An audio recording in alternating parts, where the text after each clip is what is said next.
Buenas tardes y bienvenidos a todos los libros, un libro, nuestro programa de reseñas literarias, el programa, sobre todo Alberto Sonsegundo, el autor de este programa, que ya se encuentra como cada día ahí al otro lado de la pantalla. Muy buenos días o buenas tardes, Alberto. Hola, ¿qué tal? Buenas, en general, a todos los oyentes y a todos los espectadores también que nos sigan en YouTube. Bueno, una fórmula que yo algunas veces utilizo es esto de bienvenidos a la radio de la Universidad de Salamanca y así pues se queda siempre bien, ¿no? Porque además da uno la bienvenida y no se contrae ningún tipo de error sobre si es mañana, sobre si es tarde. Bueno, Alberto, yo creo que dejaste el listón muy alto la semana pasada porque yo me lo pasé muy bien grabando el programa y luego me he pasado muy bien en la escucha, ¿no? de ese programa porque el libro desde luego era interesantísimo, yo creo que también nos lo contaste muy bien, ¿no? Y además se trataba de un tema tan bonito como es el arte, ¿no? Como son las plantas. Y ya digo, el listón ha quedado bastante alto. No sé qué nos vas a ofrecer en el día de hoy. Bueno, al margen de niveles, sí reincidimos en el territorio del arte, porque como comentábamos hace 7 días, con esa excusa vaga de que el 18 de mayo se celebró el Día Internacional de los Museos, iba a haber como mínimo 3 emisiones, van a ser 3 exactamente, dedicadas al mundo del arte. Jardín del Prado era el de la semana pasada, el libro al que tú aludes, y esta semana no hay una relación tan directa con los museos, pero sí con el mundo artístico, en particular con un pintor, un clásico de la historia del arte, que también obviamente tiene presencia en museos españoles, en el Prado, en el Museo Thyssen. Se trata de Tintoretto, como ahora mismo comentaré.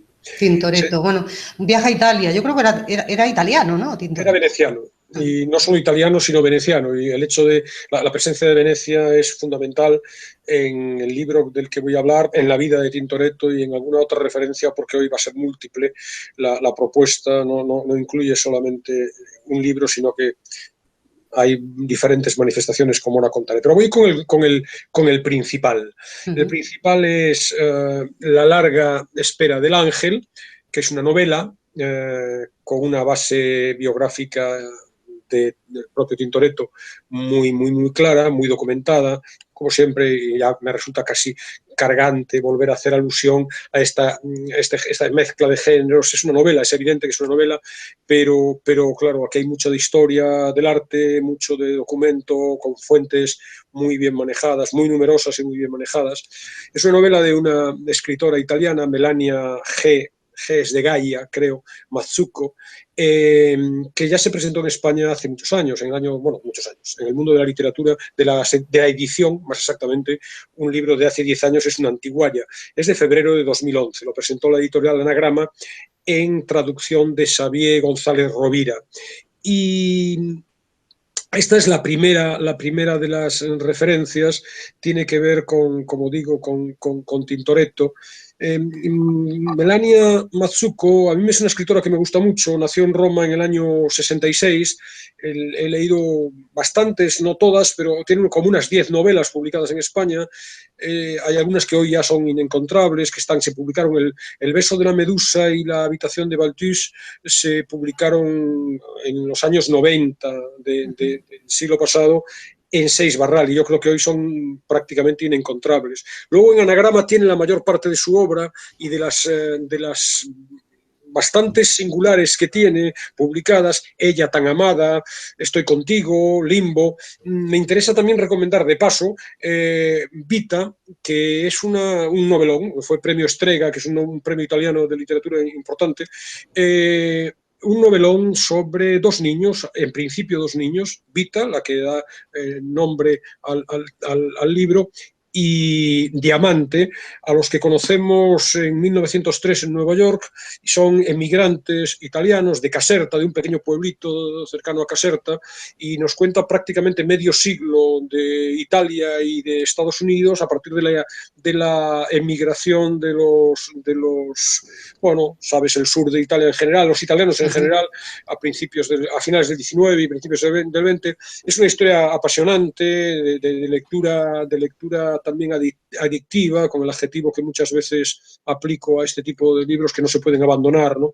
Lo recomiendo muy vivamente, con todo el mundo da mafia, obviamente, en ambos lados del Atlántico, pero sobre todo el crecimiento de dos niños que son amigos, llegan solos a una edad, no recuerdo cuántos años, 12 y 9 años respectivamente, el mayor, llegan solos a Nueva York y se tienen que abrir paso en una vida muy, muy difícil y van manteniendo la relación con diferentes vicisitudes a lo largo de sus vidas, y luego hay una especie como de vuelta de tuerca temporal, porque ya en la Segunda Guerra Mundial un hijo de Vita estará entre las tropas norteamericanas que recuperan Italia al nazismo, ¿no? Entonces ahí hay vuelve y va a volver este chico, va a volver al pueblo que fue de su madre, ¿no? Es una novela apasionante, muy interesante, y ya de paso, pues ya digo que yo he leído bastantes de Mazzucco y me gustan mucho, pero esta en particular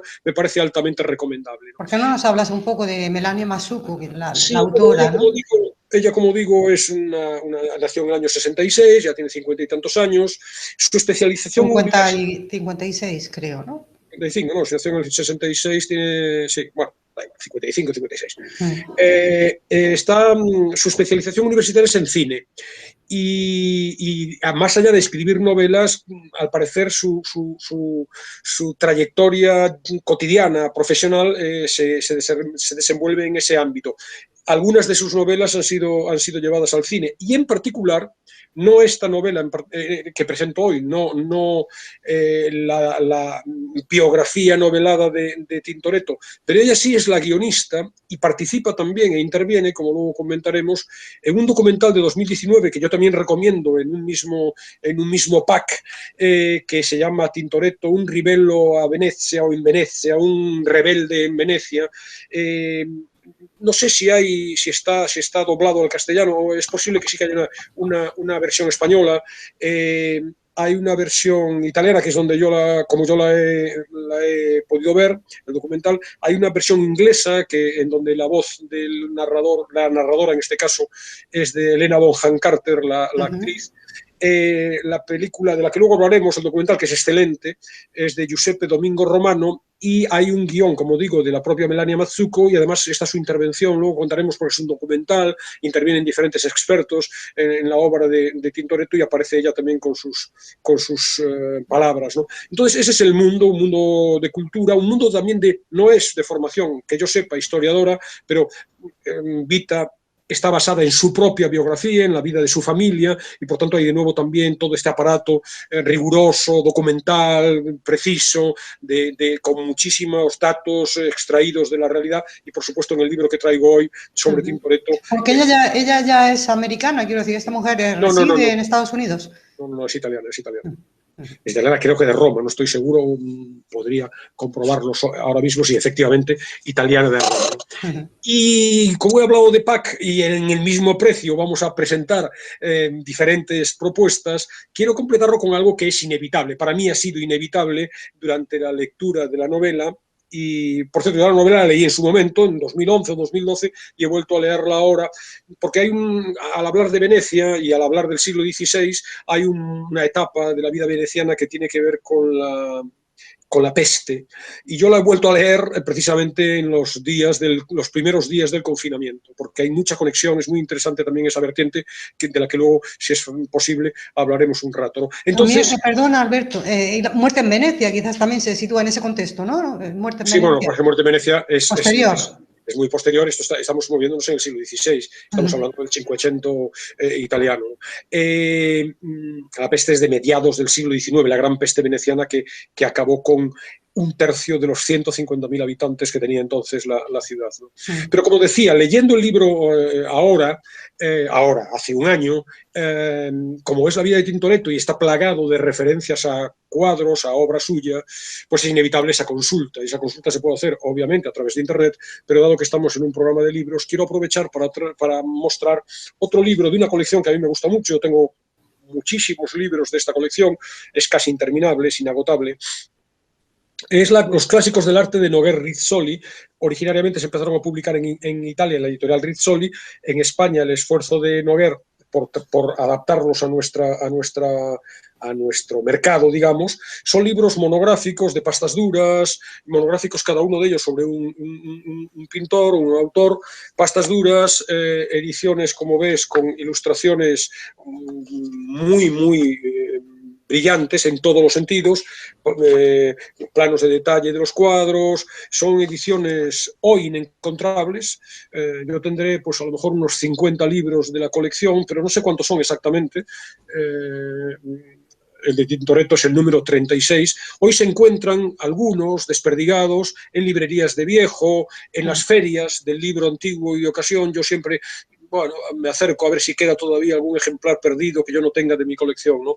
Aparte de la belleza de las ilustraciones, que permiten acercarse con muchísimo detalle a los cuadros, muchos de los cuales afloran en la novela de Matsuko, luego hay una parte, diríamos, más técnica, más académica, en donde se recogen ya en blanco y negro toda la obra pictórica del autor, con comentarios técnicos muy breves, muy sucintos, como se ve quizá desde ahí, sobre cada uno de los cuadros, ¿no?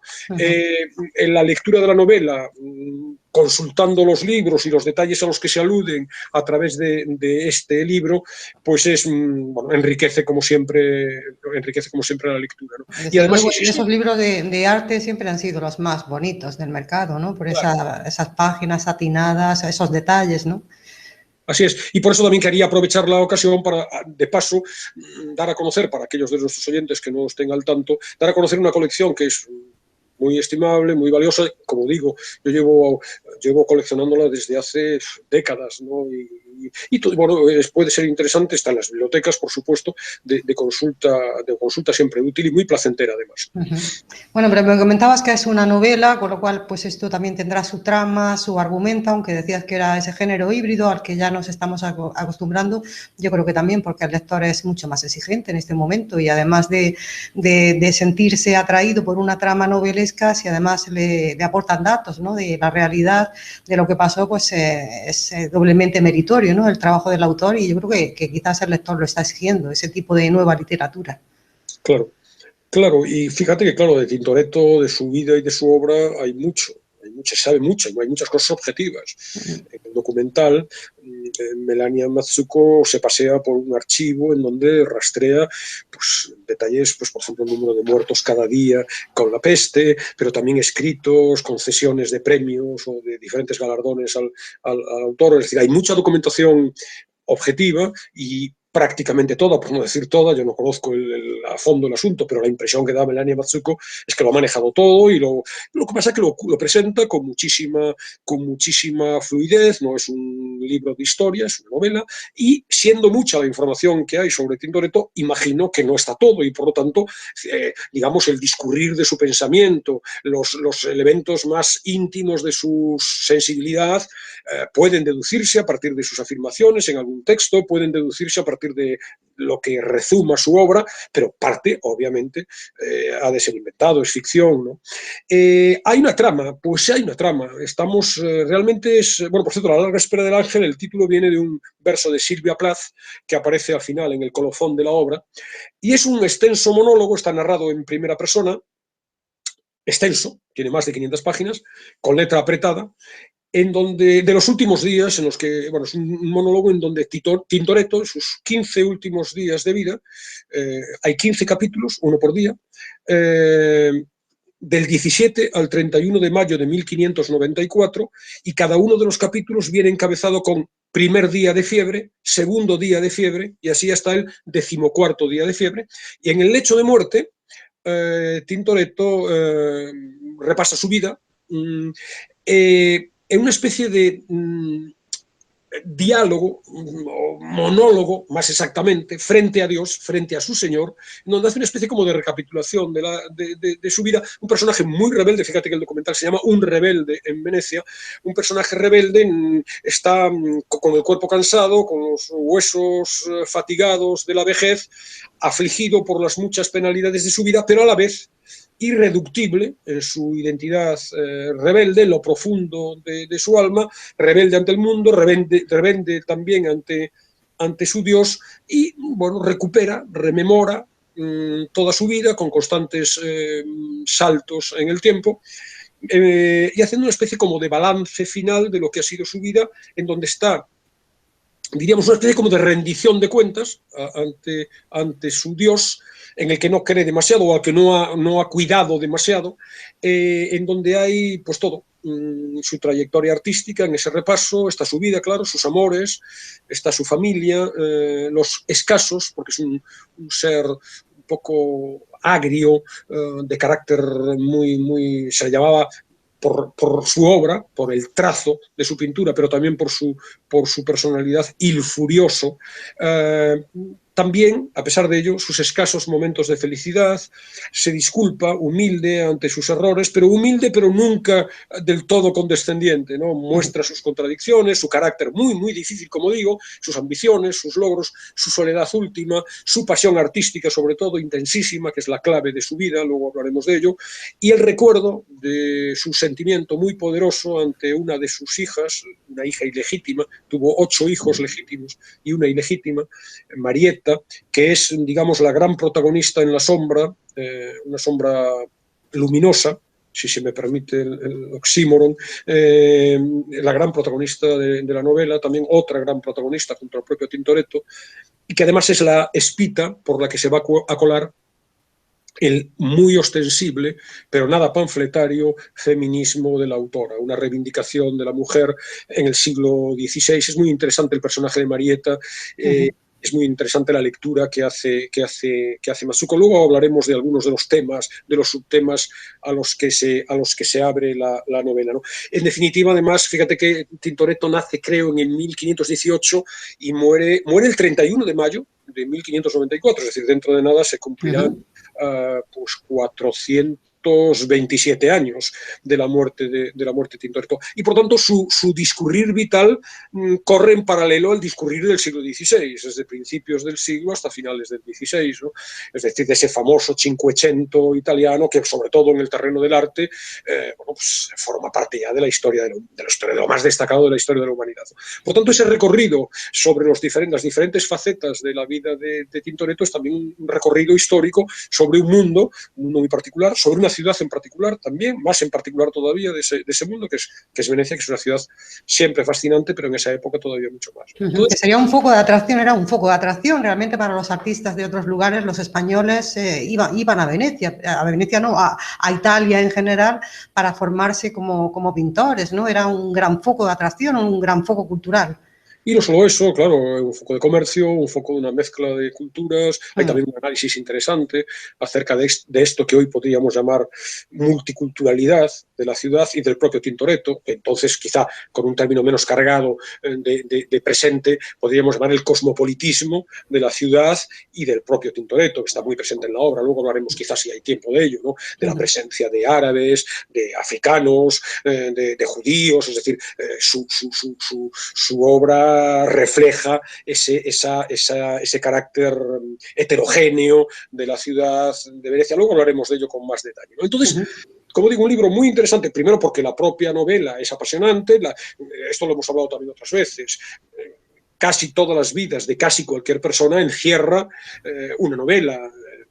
Está llena de vicisitudes, de abismos, de intensidades, de puntos de emoción, de relaciones, pero evidentemente cuando estamos hablando de grandes personajes en el terreno del arte, de la cultura o en el terreno del que se trate, ¿no? Y en épocas además convulsas, en épocas importantes, pues claro, el valor novelístico de la vida de un artista de este estilo es considerable. Si encima tenemos una extraordinaria escritora que es capaz de dotar a la historia que nos está contando de esos componentes apasionantes, ¿no? La lectura es muy atractiva, ¿no? Pero es que además, como digo, hay muchas cosas, ¿no? Están entre los hilos o entre los focos sobre los que apunta, diríamos, la novela, está, por supuesto, el conocimiento de la personalidad del autor, que es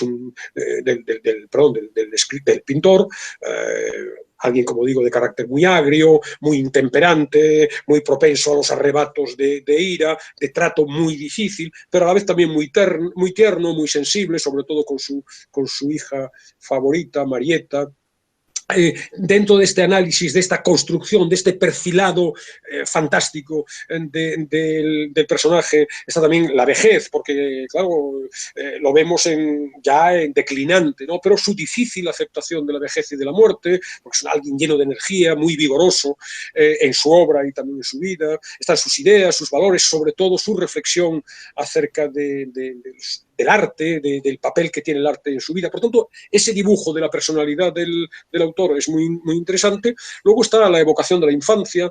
Tintoretto es hijo de un tintorero, de ahí viene su apodo, ¿no? El tintorerito sería la traducción, ¿no? La recreación de su vida familiar. Que también nos lleva a un oficio muy propio de la época, ¿no? Claro. Sí, Los sí, tintoreros, ¿no? Es una profesión que ya seguramente ni existe, claro. Claro. Bueno, en Marruecos yo recuerdo mis viajes a Marruecos, sí, veías todavía los telares, pero veías también aquellas cubas en donde mezclan los colores, algo que por ejemplo se refleja también muy el documental sobre Tintoretto es estéticamente precioso, ¿no? Y entonces todas las escenas en las que se recrean el taller familiar con los colores muy vivos y las sedas y los diferentes tipos de telas es muy, muy apreciable también desde el punto de vista estético, ¿no? Entonces decía, no, la vida familiar ya cuando se casa, un matrimonio con 8 hijos, la relación con su mujer, que es bueno, es por un lado fuente de alegría, pero también fuente de padecimientos, con las mujeres, su amante germana, alemana, Cornelia, que es la madre de Marieta, la esposa Faustina, la propia niña, la propia chica, Marieta, y luego muchas prostitutas y amantes ocasionales. La carrera profesional del pintor, que es muy interesante, es muy poco convencional, es de nuevo, aflora aquí de nuevo la palabra rebelde, ¿no? Alguien que se opone a las convenciones, incluso a las convenciones sociales, y luego dentro de esta, ahora entraré en detalle en cada uno de los frentes si tenemos tiempo, ¿no? Sí. Dentro de este análisis de la carrera profesional está también, como decía, el matiz, diríamos, de teórico, en cierto modo, del arte, sus reflexiones sobre la importancia, sobre la función, sobre el valor del arte, sobre su propio estilo, su enfrentamiento con hostilidad manifiesta, con Tiziano, que era el gran maestro al que él viene a moverle el sitio, como ocurriría con él más adelante, pocos años después, y con el joven Veronese. Luego, la fotografía de la época, como decía, espléndida hasta en el más mínimo detalle, en los detalles como también, y luego si hay tiempo hablaremos de los interiores, los ropajes, las vestimentas, los objetos de uso cotidiano, pero también el exterior, las calles, las aguas, y ahí ya me detengo dentro de esa fotografía un plano de detalle, Venecia en particular, con los fondamenti y luego el agua y la turbiedad y lo sucio y la peste y la enfermedad y la fascinación y el encanto y las clases sociales, todo eso, como ves, dimensiones muy variadas, engarzadas en una narración que se sigue, de la que uno es cautivo prácticamente desde las primeras páginas del libro, hacen una novela de lectura altamente recomendable. Claro, porque es absolutamente contemporáneo, Alberto. Si las preguntas estas sobre la función del arte pues, nos las hacemos todavía, ¿no? El tema también de las epidemias, bueno, de Venecia también siempre se habla como ciudad insalubre, donde las infecciones siempre han prosperado bien, ¿no?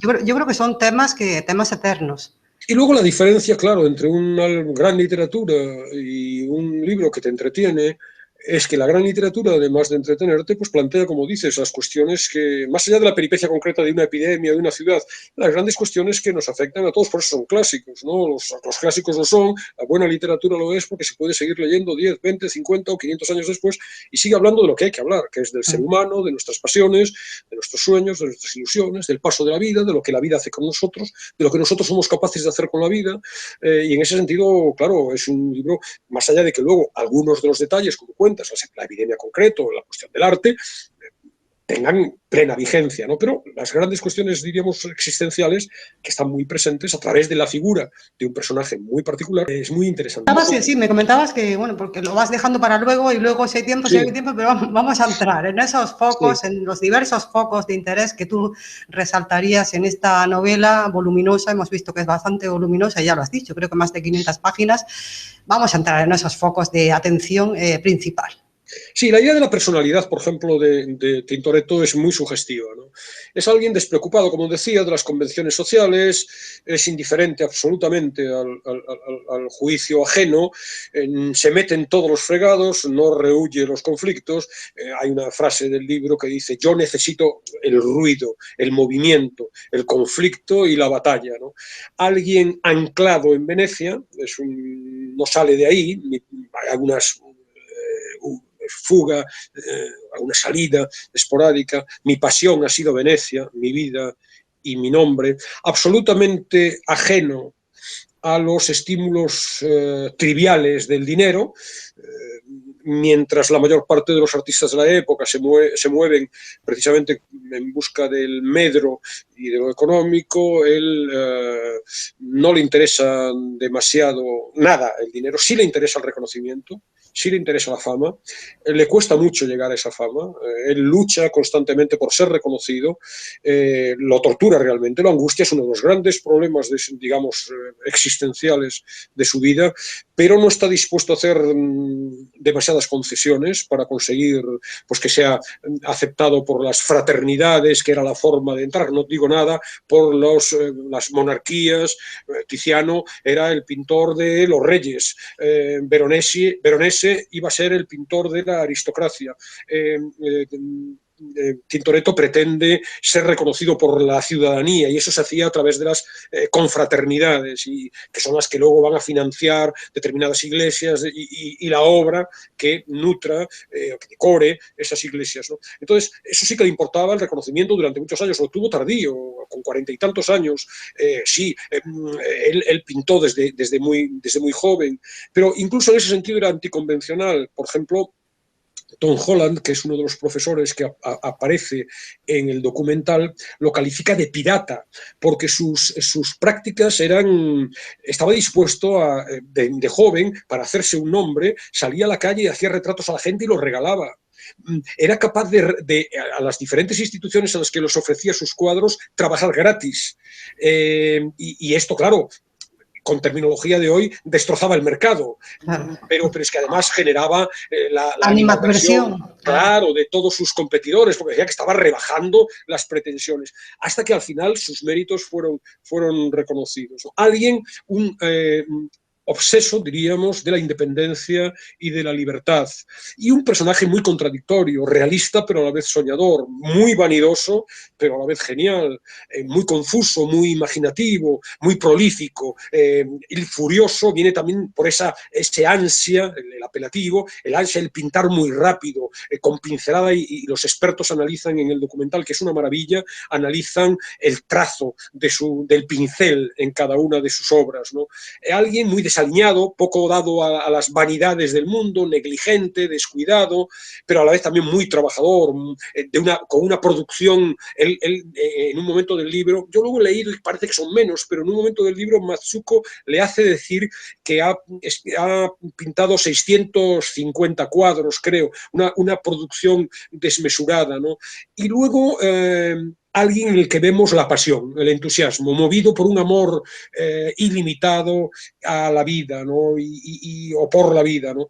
Y también eso, muy combativo, reacio totalmente al disimulo, al servilismo, alguien que lucha por él y por su familia, radicalmente libre.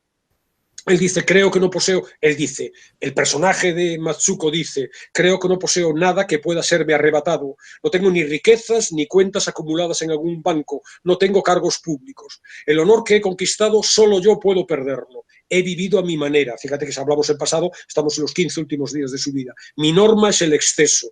Nunca me ha preocupado parecer extravagante y disconforme. Incluso me han calificado de loco y amoral. Que digan lo que crean, que cuenten lo que quieran.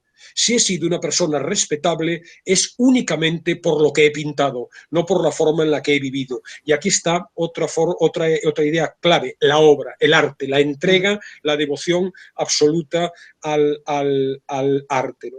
Entonces, a la vez, ese personaje que ha sido muy poderoso en el sentido de muy fuerte, con mucha energía, lo vemos en los últimos momentos. A la vez le asaltan en la enfermedad titubeante, lo vemos con atisbos de fragilidad, con dudas diríamos existenciales.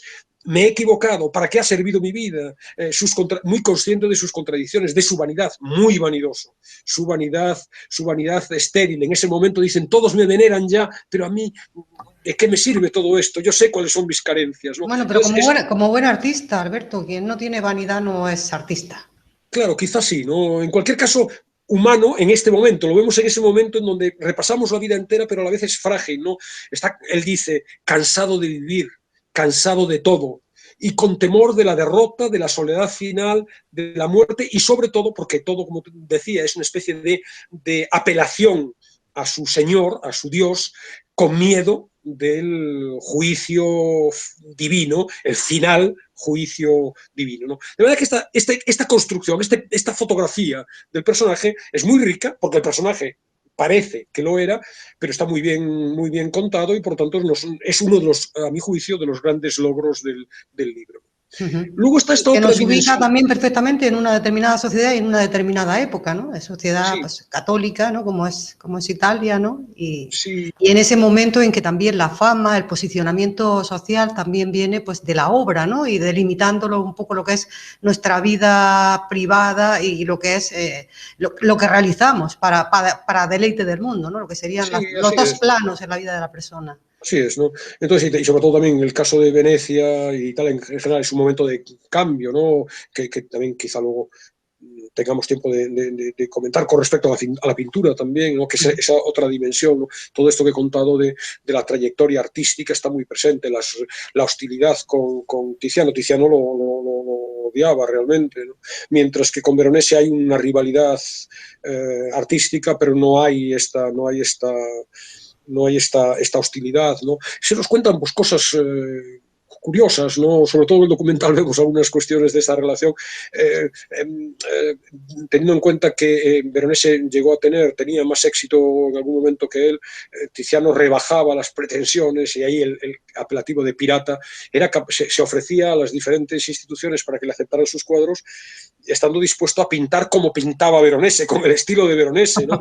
Cosa que, entonces, totalmente al margen, repudiando lo establecido, lo esperado, lo consabido, pero a la vez, como digo, la vanidad, los sueños de grandeza en su arte, ¿no? Dice, yo soñaba con el día en que la gente dijera Giacomo, él se llamaba Giacomo Robusti, como que dijera Giacomo, como decía Rafael, Tiziano o Miguel Ángel, ¿no? Entonces vemos también toda la trayectoria, los proyectos constantes, los rechazos, los encargos, los celos, las propuestas, los desprecios que se le hacen, las provocaciones y los desaires de las instituciones, pero también los suyos, los escándalos desde el punto de vista artístico y siempre la mención a la pintura, a la pasión por la pintura. Afloran los postulados en los que sostiene su arte, ¿no? La libertad, la creatividad, la necesidad permanente de conocer, de aprender, de conocer la obra de otros y, por lo tanto, aflora, claro, su condición de precursor, de revolucionario, de visionario, ¿no? Las teorías sobre el arte, la idea de la búsqueda de la naturalidad, la idea de la pintura como un sentimiento. No se trata de narrar hechos, sino es una especie como de transporte arrebatado, de inspiración, de frenesí. La pintura, dice, es manía, posesión, hechizo. Llámala así, si te parece, amor, dice incluso, ¿no? Los rasgos estilísticos que están muy presentes también en la novela y luego los apreciamos en el documental, porque en el documental hay, como digo, expertos, historiadores del arte, hay también curadores, hay también restauradores, que ya comentaré luego al final, si hay tiempo, un minutito para hablar de la película, ciertos detalles relacionados con el análisis técnico de los cuadros, ¿no? Y entonces sí que afloran cosas, pues por ejemplo, la maestría en la composición de las figuras, los escorzos, las perspectivas, los colores, el juego de la luz y las sombras, tanto Tiziano como Veronese son más luminosos. Tintoretto tiene esos fondos oscuros y ahí hay una cuestión muy técnica. Normalmente, antes de empezar las telas, los diferentes pintores hacen un fondo, pero ese fondo suele ser un fondo claro y sobre ese fondo claro luego pintan. Tintoretto hacía un fondo oscuro, absolutamente negro, y sobre ese fondo oscuro pintaba, ¿no? La idea de la búsqueda permanente de la belleza está también, desde el punto de vista también diríamos estilístico, ¿no? Y esta idea de la profusión, de la pintura muy rápida, vigorosa y por lo tanto la capacidad de la promiscuidad, diríamos, la cantidad de cuadros, y ahora un cuadro y ahora otro y ahora otro, etcétera. 600, como decía, 50 telas aparecen, ¿no? Y todo esto ilustrado, como comentábamos al principio, con constantes referencias a alusiones a cuadros realmente pintados por él, en que los glosa el proceso de su pintura, incluso cuánto se le pagó por él, etcétera. Y ahí es donde la consulta del libro de Noguer Rizzoli, para ir consultando la presentación de la Virgen en el templo, en donde aparece una niña, que es la Virgen niña, pero aparece una niña que puede quizá ser, discuten los expertos, Marietta, y que le permite a Melania Mazzucco hacer una alusión a la presencia de las mujeres en los cuadros de Tintoretto, una presencia, diríamos, protofeminista de las mujeres en sus cuadros, pero muchos más. San Rocco, que tiene muchas menciones. San Roque, bueno, San Roque es el patrón de San Rocco, el patrón de Venecia, y entonces tiene muchos cuadros. Hay una basílica o una iglesia, no recuerdo si en este momento, que es la gran obra, la capilla de San Rocco, que es como una especie de la capilla Sixtina de Tintoretto, que él luchó toda su vida por poder pintarla y lo consiguió pintarla, pero luego tiene muchos cuadros sobre la vida de San Roque, que fue un referente para él en este sentido también. Muchos motivos religiosos, ¿no? También un poco, sí, motivos religiosos, lo propiciaba la época. Religiosos y mitológicos en algunos casos, pero fundamentalmente religiosos, ¿no? Y luego otro frente, como decía, era su propia familia. Él se casó con Faustina Episcopi, que era la hija de un gran amigo, era una... Bueno, conforme a los parámetros de la época, como te puedes imaginar, el amigo se la reserva, cuando es una niña apenas, se la reserva para él, en las bodas concertadas desde el principio. Desde que tiene 7 años, la niña iba a ser la mujer de Tintoretto, ¿no? Hay una visión también ambigua porque, bueno, él la felicidad, el bienestar, lo logra realmente esa estabilidad en su compañía. Él dice, yo no habría podido vivir sin ella ni ella sin mí, ¿no? Cuando lo dice al término de sus días, ¿no? Pero la relación con ella es muy difícil, ¿no? Porque la obsesiva dedicación al arte de Tintoretto, él además es muy egoísta, hay una constante presencia de otras mujeres, en particular hay una amante estable, diríamos, la alemana Cornelia, ¿no? Pero luego además se desinteresa por todo lo que no es su pintura y por tanto la gestión de una casa, la educación de los hijos, las deja todo de eso lado. quedaba para su compañera, ¿no? Todo claro, para ella. salvo la presencia de Marietta, que es muy íntima, muy cercana, pero bueno, también conocemos a los hijos. Dominico es el que acabará heredando el legado de Tintoretto. Luego está Marco, tener una relación de despecho con él. Bueno, hay 4 chicas, Lucrecia, Perina, Octavia y Laura, que acabarán siendo monjas. Las 4 se entregan al servicio del Señor. Y una vida muy independiente, pero a la vez él confiesa que todo lo que ha hecho, toda la pintura, todo el abrirse paso en la vida, lo hace por criar decentemente a su prole, ¿no? Incluso cuando tiene que arrastrarse ante las autoridades, cuando hace esas trampas, lo hace todo de rebajar su propia dignidad, diríamos, lo hace por la familia. No, que no sé si decías que uno de sus amores también fue Venecia, ¿no? Yo no sé si se movió algo, porque también has comentado que la amante con la que tuvo la hija parece que era alemana. Sí, pero era veneciana, era alemana, pero vivía en Venecia. No, él hizo alguna salida esporádica, sobre todo cuando con la peste, fuera a huir de la ciudad, pero su vida es Venecia y su pasión también es Venecia, una ciudad que es como otra protagonista de la obra, ¿no? Como lo es Marietta. Marietta, dentro de su familia, es una relación muy intensa, se entrega, la moldea a su antojo, quiere que sea su sucesora. hay un amor intensísimo, con una devoción también fervorosa por parte de la niña, y bueno, hay tentaciones, incluso carnales, en la relación. El pintor es muy posesivo, como digo, muy celoso, la encierra durante gran parte de su vida, la preserva del mundo. Por ejemplo, como quiere que aprenda y que vaya a su estudio y otros estudios de pintores, va permanentemente, la hace pasar por un chico, ¿no? Y la priva a los muchísimos posibles admiradores de sus, a la vez, muchos encantos, ¿no? E intenta construirle a su imagen y semejanza, y por lo tanto toda esta relación también es interesante, el modo en que se nos cuenta, las vicisitudes, los altibajos, los muchos matices, la cercanía. Ella va a acabar casándose, y claro, la relación de ella, de Tintoretto con su hija una vez casada, los celos, y una relación muy fuerte, muy enfermiza en algunos casos, muy exaltada, muy fecunda, muy ardorosa, enardecida, ¿no? Pero a la vez también dolorosa, el lamento porque su hija, su construcción se va. Es una relación muy feliz, pero a la vez también fuente de torturas, diríamos, ¿no? Y es, como digo, un hilo paralelo al hilo conductor. La presencia de Marietta está ya en todo momento, y sobre todo en esos últimos días de su vida.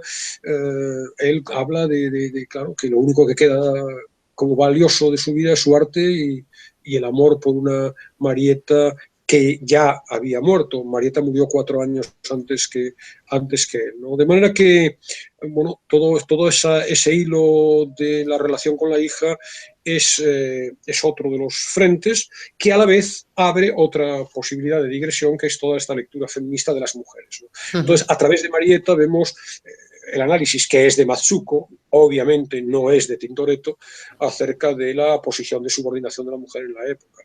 Fíjate que el propio Tintoretto habla, y dice sin reparo alguno y sin cuestionamiento ninguno de lo que le está diciendo. Un viejo proverbio veneciano dice que una mujer debe poseer 3 cualidades: agradar, callar y quedarse en casa. Esa es la postura de Tintoretto. Pero a partir de ahí, y sobre todo a partir de la figura también de Faustina, su mujer, que es sumisa en general, pero no tanto, pero sobre todo Marietta, Faustina está entregada a una labor sucesiva de reproducción y cuidado de los hijos, claro. Pero incluso ella tiene elementos en su dibujo, en su retrato, hay elementos que nos permiten ver que no es una sumisión tan ciega como quizá los parámetros de la época pudieran indicar, ¿no? Pero en el caso de Marietta, sí. Marietta es una personalidad muy fuerte, muy independiente, muy decidida, rechaza desde el principio el matrimonio, se introduce, como decía, en los talleres de los maestros pintores disfrazada de chico, de muchacho. Le traen sin cuidado, como con el carácter del padre, las maledicencias y las críticas de la sociedad veneciana por el vínculo extraño con su padre. Dice ella: éramos la comidilla de Venecia. Desafía en todo momento las convenciones, rechaza el mandato de la época según el cual las mujeres no podían ser pintoras. Como sabes, ahora una gran parte de los museos del mundo están empezando a recuperar pues aquellas obras de mujeres que han pasado desapercibidas o que no estaban en primer plano. Las había, pero muy pocas. Pero no solamente rechaza la exigencia de la época según la cual las mujeres no podían ser pintoras, no podían pertenecer al mundo del arte. Rechaza también la pretensión de la época según la cual las mujeres no podían vivir sin un hombre, y ella está radicalmente en contra. Entonces, bueno, la Tintoretta, como la llamaban, muestra en la narración de Mazzucco las posibilidades que, dentro de los parámetros de la época, tenía de desarrollo una mujer. Entonces, fíjate que las hermanas están en un convento, ese era el panorama, ¿no? Casada. Bueno, eran mínimas en este caso porque su padre la metió en ese mundillo. Siempre había que contar con esa figura de un hombre para poder entrar a hacer esa actividad que tú querías hacer, ¿no? Y que estaba reservada para los hombres. Claro, y fíjate que incluso es una cuestión paradójica y que uno no se había parado a pensar, ¿no? Claro, uno interpreta el convento, la otra alternativa a la vida de una mujer, como, de nuevo, la represión absoluta, la cerrazón, la imposibilidad de desarrollarse como mujer. La Tintoretta, Marietta, envidia en cierto modo a sus hermanas, porque dice, literal, en la obra: este minúsculo convento es un estado independiente en el que las mujeres votan, piensan, estudian, trabajan e incluso llegan a ser jefes de Estado. Es decir, bueno, pues una lectura que uno no hubiera imaginado. A lo mejor habría más posibilidades para el desarrollo personal de una mujer en el convento que en la vida cotidiana, sojuzgada, sometida al implacable ritmo de los partos y del cuidado de la prole, ¿no? Se dice en un momento del libro, la Tintoretta es la prueba de que si un padre criara a una hembra igual que a un varón, si le ofreciese la misma educación, las mismas posibilidades, en nada serían las mujeres inferiores a los hombres. Hay, por tanto, un énfasis muy consciente por parte de la autora de subrayar esta figura, en esta figura femenina, las posibilidades que una mujer hubiera podido tener en la época con las circunstancias propicias, ¿no?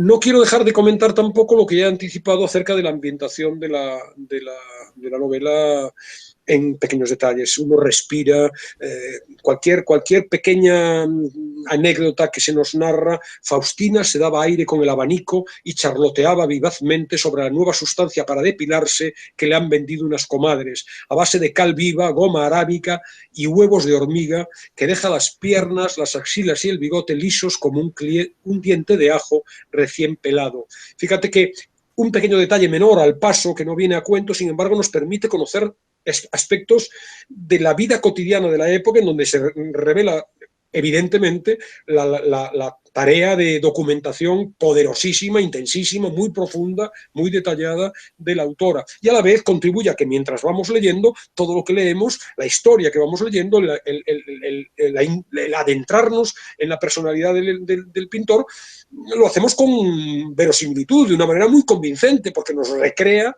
hasta en esos mínimos detalles, insisto, los objetos, por supuesto los escenarios externos, las capillas, las iglesias, los cuadros. Luego todo esto que decía de la infancia, del hijo del tintorero, ese mundo que se huele, sí, embriagador, ¿no? Del universo de curtidurías, de astilleros, de tintorerías, de diferentes talleres. Es un telón de fondo, pero es más que un telón de fondo, porque realmente cobra cuerpo para el lector. Esto también es una virtud, a mi juicio, extraordinaria del libro. A mí me decían que en Salamanca también existió esta curtiderías y hasta no hace demasiado tiempo, y que sí, que se destacaban precisamente por ese tema del olor, ¿no? Cuando se pasaba por el lado de ellas. Claro, y tú fíjate que cuántos barrios, cuántas calles de las ciudades no mantienen todavía. Azabachería, me viene ahora del Santiago de mi carrera, la azabachería. Pues claro, ahí es donde se trabajaba con la azabache y curtiduría, este tipo de... Yo creo que hay una calle Curtidores, creo, aquí, claro, pero vamos, me tengo que informar.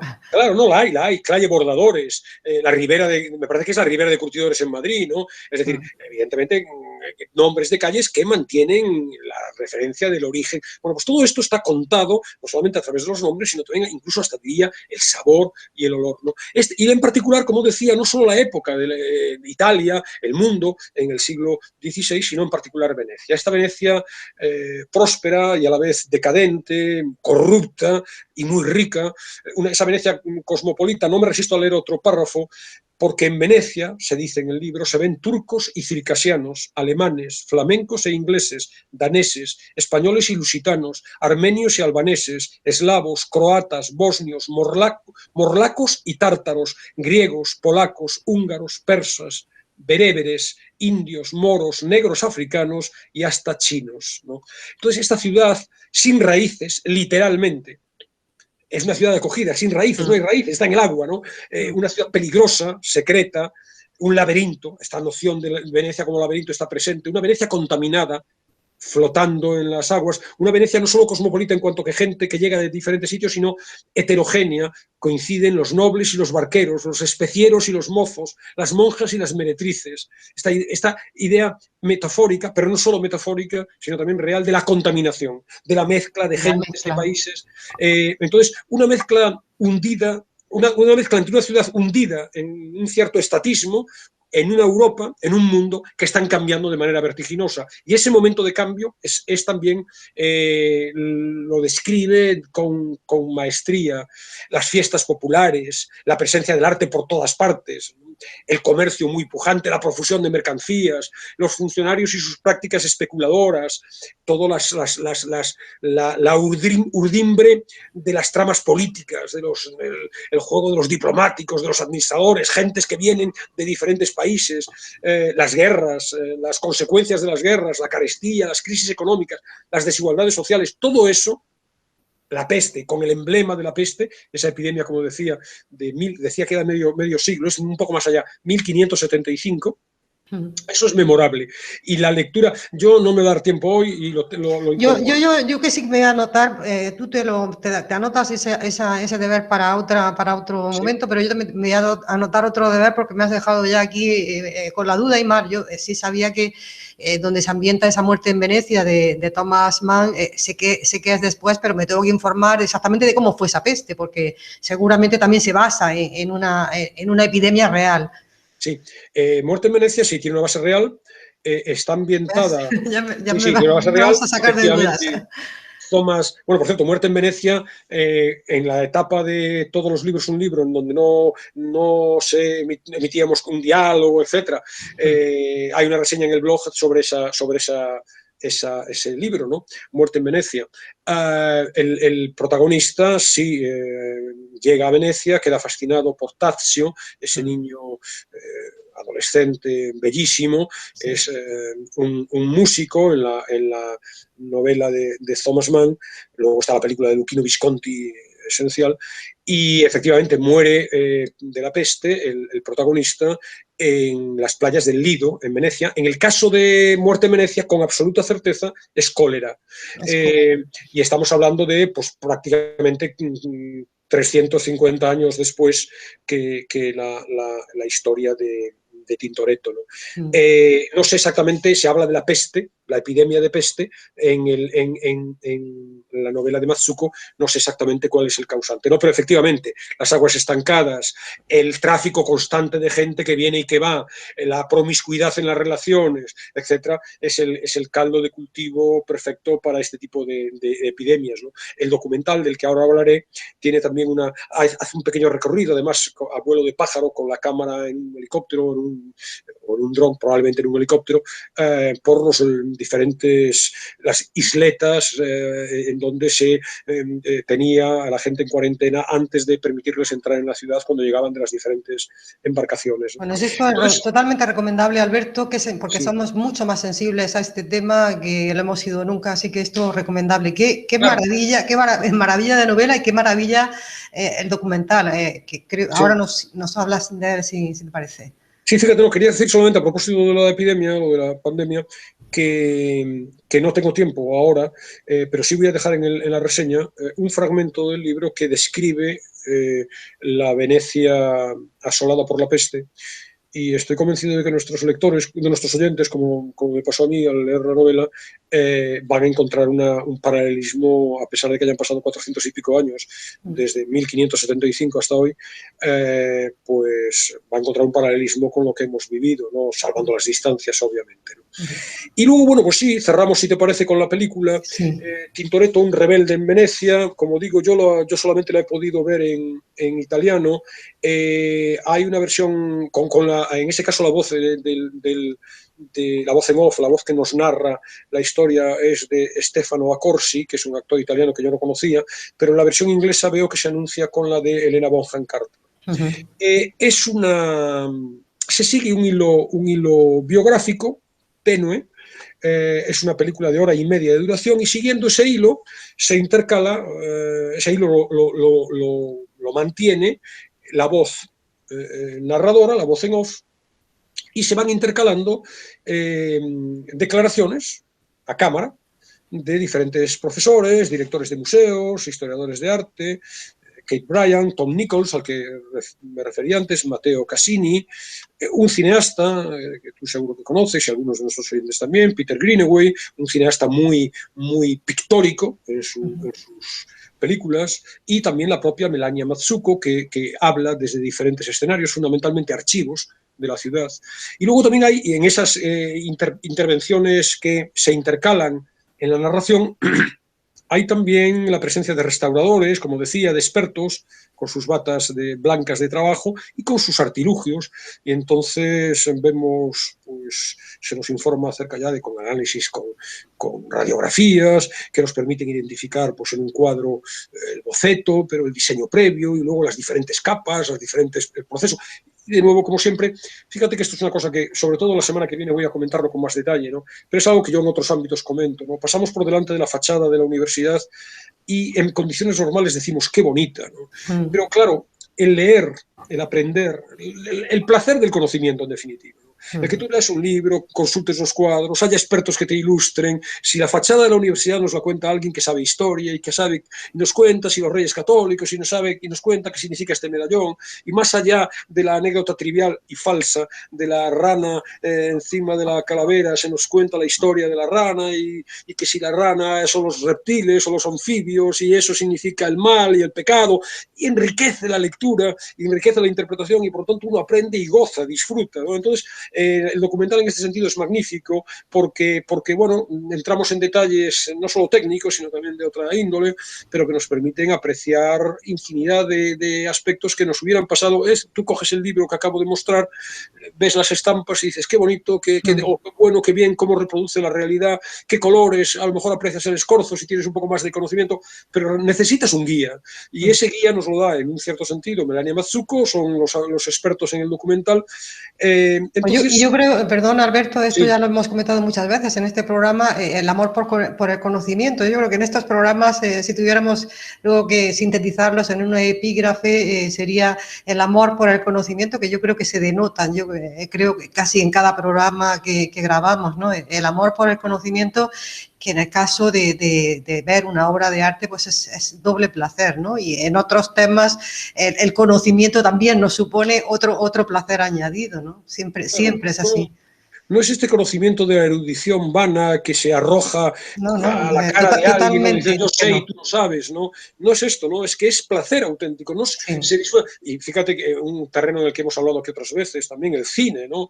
Entre ver una película con detalle, verla, la vemos, uno piensa, vale para una novela, vale para cualquier obra de arte, pero uno piensa, hay un director y hay infinidad, centenares de personas, de técnicos, de expertos, que han estado 6 meses haciendo una película, un guionista que la ha trabajado, y nosotros vamos y en hora y media la liquidamos. Vale, bien, nos impresiona, nos emociona, la disfrutamos, nos hace pensar, pero es que la clave empieza después, es decir, una película, aunque el verbo es feo, una película, una obra de arte, a mi juicio, ha de trabajarse. No estoy para nada de acuerdo con una visión puramente primaria, intuitiva, lo que me diga en el momento, pero es que lo que te dice en el momento es una fachada de una universidad que es bonita, pero es que necesitas saber muchas más cosas. Entonces, en ese sentido, cualquier propuesta, y tienes razón, una de las finalidades, cuando resumes todos los libros, un libro con esa idea, es que una de las finalidades es, pero no para el resto, no para los oyentes, para mí también, una de las finalidades es aprender la cantidad de mundos que hay detrás de... Tú tienes dobles o triples placeres, porque además luego lo comunicas, ¿no? Luego lo cuentas. Claro. Que yo creo que también ahí estriba, ¿no? Parte de ese placer del conocimiento. Claro, es que además la clave de la comunicación, a mi juicio, y yo muy modestamente, en tanto profesor y en tanto profesor que enseña a futuros profesores, he tenido que reflexionar acerca de qué competencias, qué es importante a la hora de ser profesor, y creo que sin duda la capacidad de comunicación es trascendental. Y creo que en la capacidad de comunicación es esencial la pasión, el entusiasmo y la devoción por aquello de lo que estás hablando. ¿Cómo puedes transmitir, cómo puedes intentar persuadir a alguien de que debe leer un libro si aquí el libro no te ha apasionado y si no rezumas pasión por todas partes, ¿no? Claro. Ahora, no solamente es pasión, no solamente es emoción, hay también reflexión. Entonces, consultar, conocer, leer a expertos que te hablan y que te iluminan y te abren, como decía, focos de análisis, de disfrute, es muy interesante, ¿no? Y este documental es genial en ese sentido. Los análisis que se hacen de una serie de cuadros, los de San Roque que hemos comentado, Susana y los viejos, las bodas de Caná, que es la última cena, por ejemplo, de la última cena al parecer Tintoretto pintó hasta 12 últimas cenas, ¿no? Y hay unos análisis en el documental de esos cuadros espectaculares. Hablábamos la semana pasada del tiempo que se pasa a alguien cuando va a una exposición, que pasa por término medio un espectador medio delante de un cuadro, escasos 9-10 segundos. Esto exige otra cosa, exigiría una tesis doctoral sobre cada uno de los cuadros, vamos a llamarlo así, ¿no? Es imposible, no tenemos tiempo para extendernos en todas las direcciones, ¿no? Pero hay muchísimas posibilidades y tanto el libro de Melania Mazzucco como el documental, como incluso el libro de las reproducciones gráficas de los cuadros de Tintoretto, se abren a infinidad de dimensiones e infinidad de mundos. Bueno, eso, ideas para nuestros estudiantes de Historia del Arte o de Bellas Artes. Estamos en una ciudad universitaria, has hablado de tesis doctorales. Bueno, aquí puede estar ya el germen de una idea. Sí, fíjate, por cierto, que hablaba de cine. En el documental se nos habla también de la dimensión cinematográfica de Tintoretto. Jean-Paul Sartre llegó a decir que fue el primer director de cine de la historia.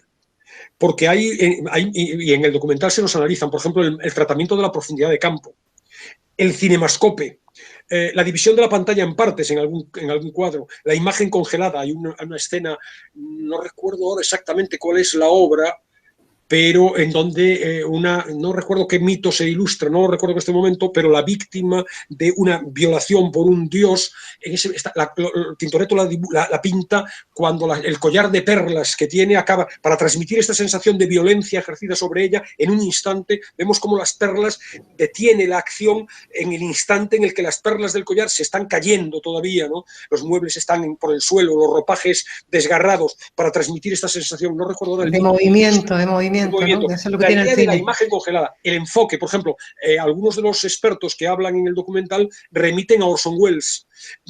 No sé si tú recuerdas, Orson Welles, el modo en el que colocaba la cámara muchas veces eran perspectivas con la cámara muy, muy, muy abajo, de tal manera que se veían los techos. El personaje se ve prácticamente desde mitad de la pierna hacia arriba y se veían los fondos. Una perspectiva inusual. Normalmente cuando vemos un diálogo o vemos los personajes no vemos los techos. Pues bueno, eso está en Tintoretto. Que fue el primero que lo hizo, Orson Welles. Hoy lo vemos, yo estoy viendo una serie ahora y precisamente sale José Coronado y tiene una imagen, esta que tú comentas, ¿no? Ese mirar desde el suelo, se pone la cámara desde el suelo, pero yo creo que Orson Welles fue la primera persona que lo hizo en el cine. Es el que lo inventó, digamos. Pues sí. Bueno, al parecer no lo inventó, se plagió a Tintoretto, que ya jugaba con esa perspectiva, ¿no? De manera que hay infinidad de cosas que un profano, imagino que estas cosas que estoy contando para un experto en arte o por alguien que haya estudiado historia del arte, le parecen obviedades, porque todo el mundo debe saber con ese nivel de especialización que Tintoretto es así. Para quienes simplemente nos hemos limitado a ir a museos y disfrutar de los cuadros sin más, esto es una enseñanza magnífica y te abre, como decíamos, ventanas nuevas a explorar otros cuadros o el resto de la obra de Tintoretto. De manera que, como digo... Y pones en relación muchos temas, ¿no? Pues si tienes ya ese poquito de cultura, pones en relación muchos temas. Yo estaba pensando también en el Mercader de Venecia, estaba pensando en Shakespeare, o sea, ya pones en relación, te ubicas en este mundo que tenemos. Sin duda, sin duda. Entonces ahí está el placer del conocimiento, que es, no sé, por lo menos a los alumnos más jóvenes parece difícil transmitir, ¿no? Que sea un aburrimiento, ¿no? Un museo, un libro de 500 páginas, ¿no? Bueno, es placer puro. Pero bueno, sí. Esa es una de las finalidades, ¿no? Intentar convencer que hay en la belleza, en el arte, en la literatura, en la música, hay realmente un foco poderosísimo de disfrute. En la música, que bueno, yo no sé si te parece ya que nos presentes la música que nos va a ilustrar. Yo creo que este programa nos está saliendo hoy extensito. Bueno, pues cierro entonces, no leemos ningún texto, lo dejamos para el blog. Hay un cuadro, un autorretrato, se conserva un autorretrato de Marietta, de la Tintoretta, de 1580, y Melania Mazzucco en la novela se detiene en una descripción exhaustiva de ese cuadro. En ese cuadro, Marietta sostiene una partitura, de tal manera que se puede saber cuál es la pieza que aparece en esa partitura. Marietta canta mucho en la novela, varios temas, ¿no? La partitura es de Madonna per Boiardo, un madrigal de Philippe Berdelot, que bueno, es el que voy a ofrecer como cierre y lo voy a mostrar aquí en la interpretación de, aquí bueno, en el blog y en la radio, en la versión de YouTube no se puede, en la interpretación de Clark Wilkinson.